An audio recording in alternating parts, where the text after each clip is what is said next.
Hey, this is Bob Sorrentino from Italian Roots and Genealogy, and I'm here today with Elena Gissi from EG Ancestry.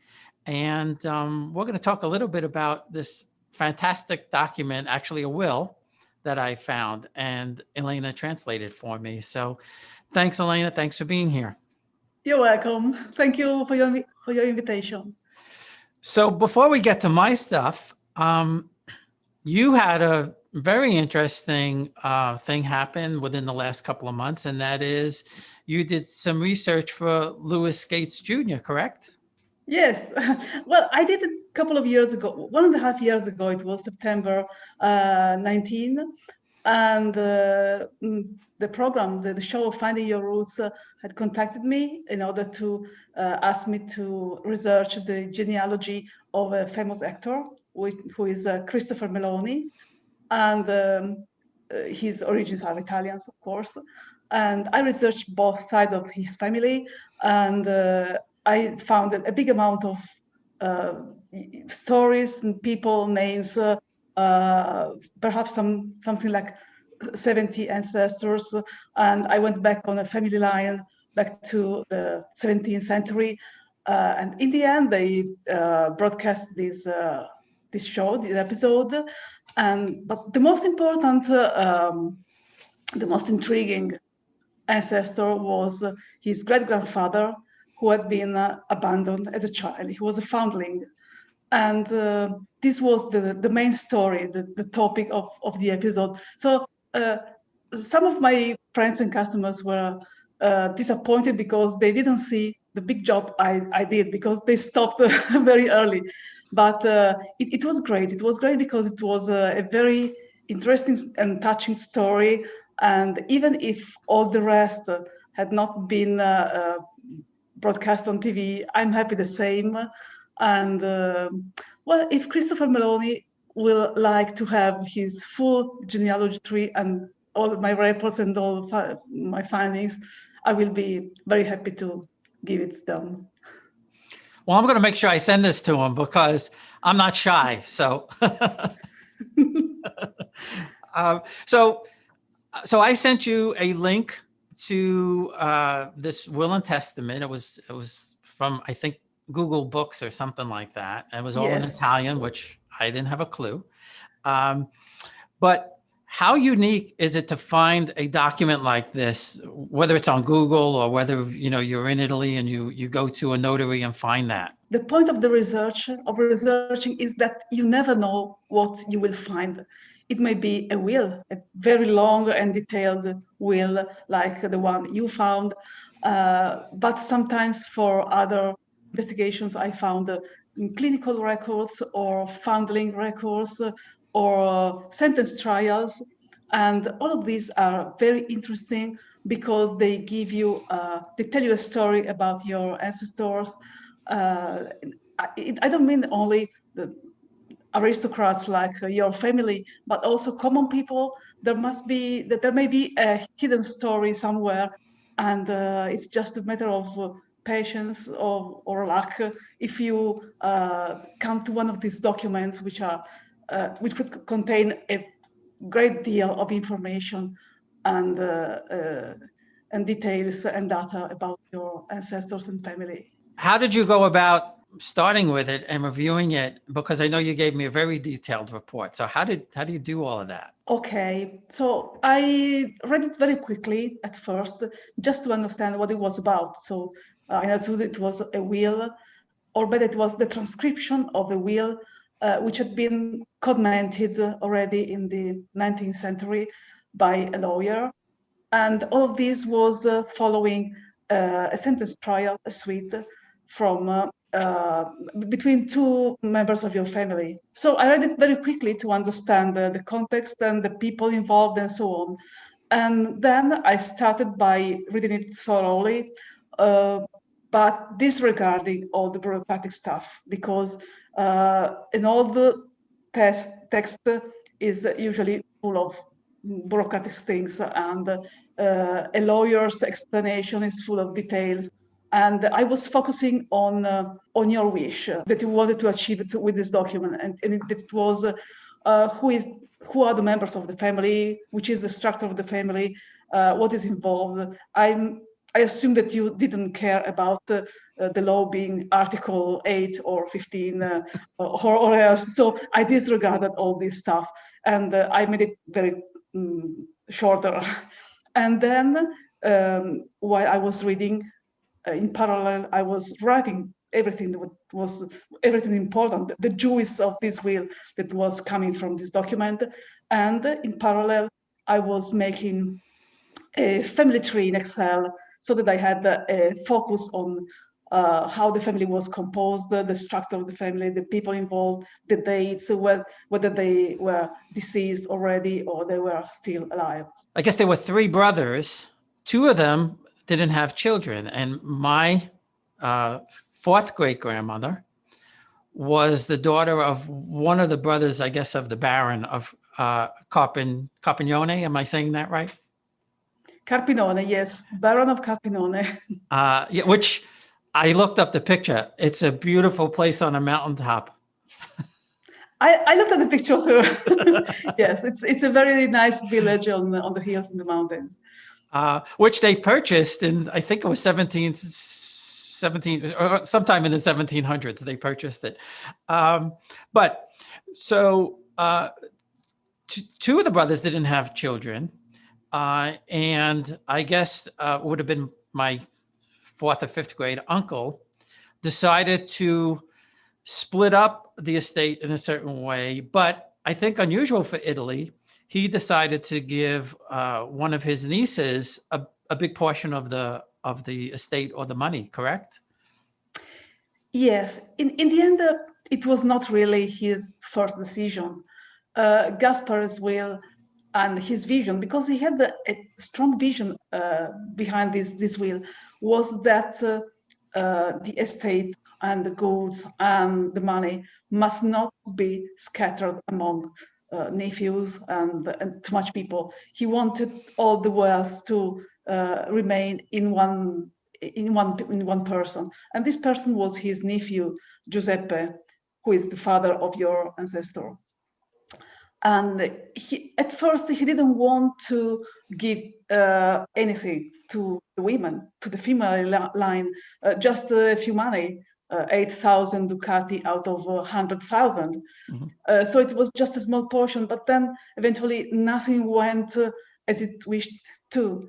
So his brother died before him, and his nephew Giuseppe didn't have any son, only a daughter. And so just a few days, maybe 1 or 2 days before his death, he amended his will and gave all the wealth to the niece with a condition, because he didn't want this estate, this wealth, to change the surname. He wanted to give everything to a person with his surname. And so he said, he commanded that, okay, the niece was taking these goods, but she was bound to leave them to the other family, to the family line, which carried the surname, De Riso. But eventually it went wrong, because in the meantime, other laws came that were forbidding this passage of the property after the death. And so she was the one who remained the owner of everything. And I don't know whether it was a luck for your family or not, because I don't really know how your genealogy goes beyond it, whether you are the descendants of Mariangela De Riso or you are the descendants of the Carpinone, who are the people who had the right to get these estates, but in the end, they didn't get it. And they legally didn't get it because the law changed in between. And it was very interesting to read. Yeah, so I mean, obviously I descend from Mariangela De Riso, who married the Duke of Capricotta. Yes. And very unusual there, because in that case, when the heir to the Capricotta, the Duke, passed away, his sister actually got the title of a duchess, which I believe is very unusual in Italy, It's correct? very unusual. It is very unusual for South Italy, for South Italy, and for South Italy in that period. But eventually there were perhaps reasons behind it, because even at that time in that place, they knew some women were better managers than some men. Mm, That's like so today. perhaps that's like today. They knew. My wife tells me she's a better manager than me, so I'm going to go with No. that. It depends. That I think there's much politics behind it, whether the woman is going to marry a noble or not a noble or something like that. Even Gaspare, he had a vision, a strong vision of what to do with his estates and wealth and so on. He was surely a strong man who wanted to rule the world, and he tried to rule the world. He tried to rule his wealth, his goods, even the purchases he wanted to make with his goods. He's trying to rule far after his death. He said, my nephew will inherit it, and then his son, and then his nephews, his grandsons, and he really wastes a lot of sentences explaining every possibility of inheritance, maybe 2 or 3 generations after his death. And it's a pity that everything goes wrong in the end, because even after a couple of generations, the property is left to the niece, to Mariangela De Riso, but indirectly to the Capracottas, who were not family. And so he wouldn't have liked that. Surely he wouldn't. Yeah. Well, he left me out. He didn't go far enough, but and the interesting thing with the Duchess of Capricotta, she and this really confused me for a very long time, because when I look at the Libro di Oro, it's Pirmalo Capici Piccicelli. And what happened was, when she passed away, or before she passed away, she combined all the family names into one. But Yes. but only the heir, her son, the oldest son, the Duke, got all 3 names. Everybody else is just Pirmalo.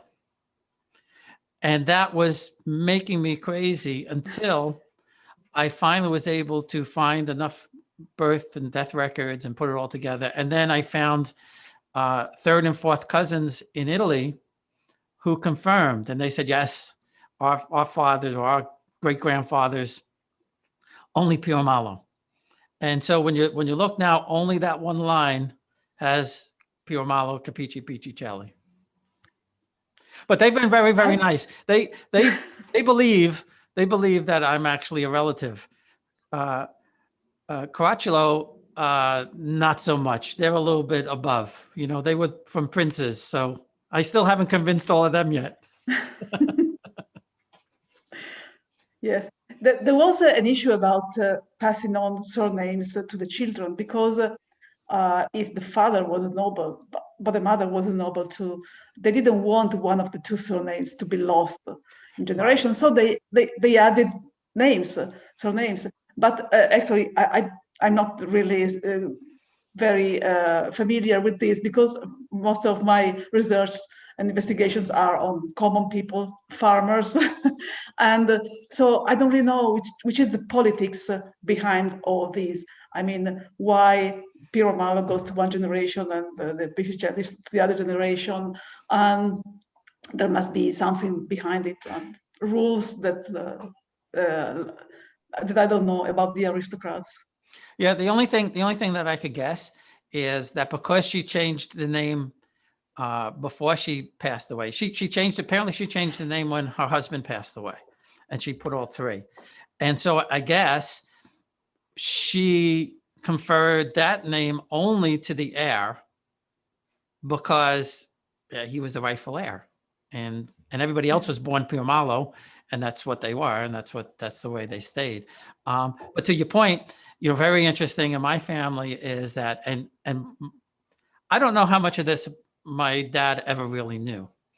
My cousins told me that my grandmother would tell them that her cousin was the princess, and they thought she was just a crazy old lady, but her cousin actually was the princess because her grandfather was the prince. But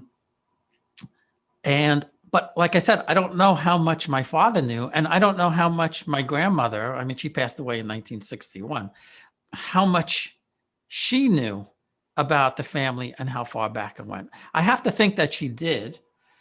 But it's totally unknown. On the other hand, mom's family are farmers from Bari, and in Italy, they never would have met. In America, it didn't matter. Yes, of course. I think this is the clue. This is the point of everything. In South Italy, in that period, I mean, before the unification, there were really lots of nobles because the king was giving benefits to the lords, and these lords were becoming princess. It doesn't mean that he was like Prince Charles in the UK. I mean, it was not the one prince. There were many princes. There were big lords and with their enormous estates and fields, and they had towns, cities under them, and they were getting taxes from all these people, farmers and merchants and so on. Yeah, and it's fascinating for me to find that out. But in retrospect, it's very, very sad because, the people who worked for my ancestors, they didn't have anything. They didn't have any rights. And when I go back to my ninth great grandfather, who was the Prince of Avellino, he was the Prince of Avellino and the Duke of Atrapalda and the Baron of some other place. So that whole section was his. And, you think about the people that were subservient to him. I mean, he obviously had a great life, but it is sad in a way when you think about it. They lost everything. When we became a republic, the aristocrats were abolished. So officially, there are no nobles in Italy. Of course, there are, right, because the son of an earl is always the son of an earl, right. And he likes to be called Conte, of course. But it doesn't have any official value anymore because we are a republic, and so all nobles, bureaucracy, aristocracy, they are just abolished. They are just a title without rights. The title has a meaning, but it doesn't have rights. Right, and I think even after unification, that didn't necessarily, especially in the South, and some people I've talked to said it even got worse. It didn't necessarily help the serfs or the farmers and those people because they basically still didn't have any rights. Yeah, you're right about this. I mean, now I think now it's different, of course, but it took a very, very long time, and that's why so many people from the South came here. So we've just been watching Stanley Tucci. I don't know if you've seen any of that for CNN, where he did six episodes in Italy, and I'm hoping we're going to get there in September. I'm hoping we don't have to wait till next year. I don't know. Yeah, I know. I mean, I know it's getting closer and closer. My wife and I both got our first shots here, but I know in Italy it's really, really tough. But I keep trying to, only half kidding. I tell my wife, we should just go there and stay there. But he did Lake Como, which is, I know you're from that area, and it was just breathtaking.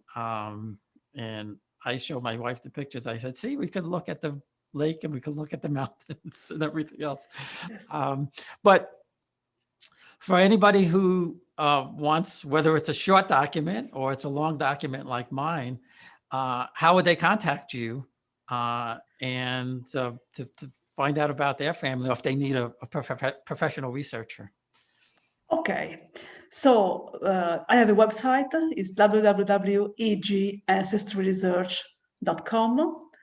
I have an email, which is egancestryresearch@gmail.com. They can contact you if they want, because you know my name.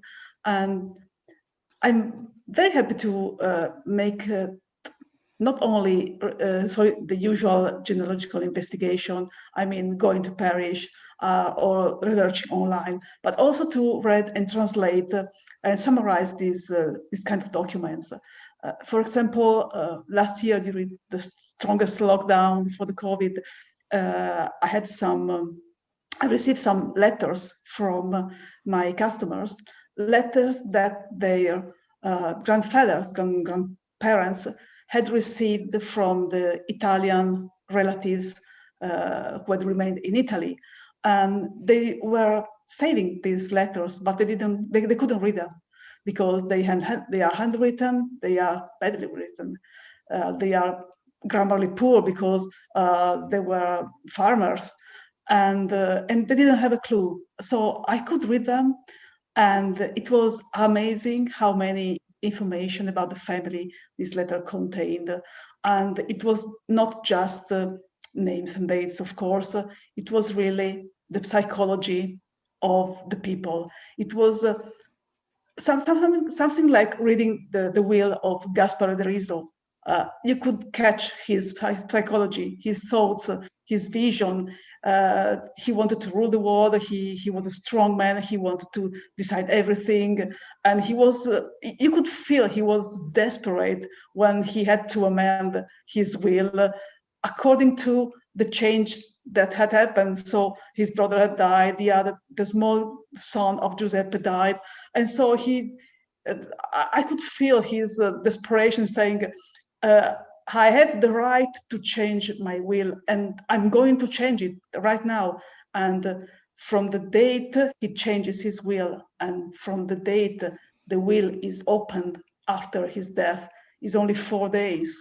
So he died. He was really on the border, and it's something amazing when you can discover the psychology of one of your ancestors. For example, reading the letters, it was something of this kind. You could read a letter of a soldier of World War First, or the sister who was asking money to the people in America, or the others exchanging their thoughts.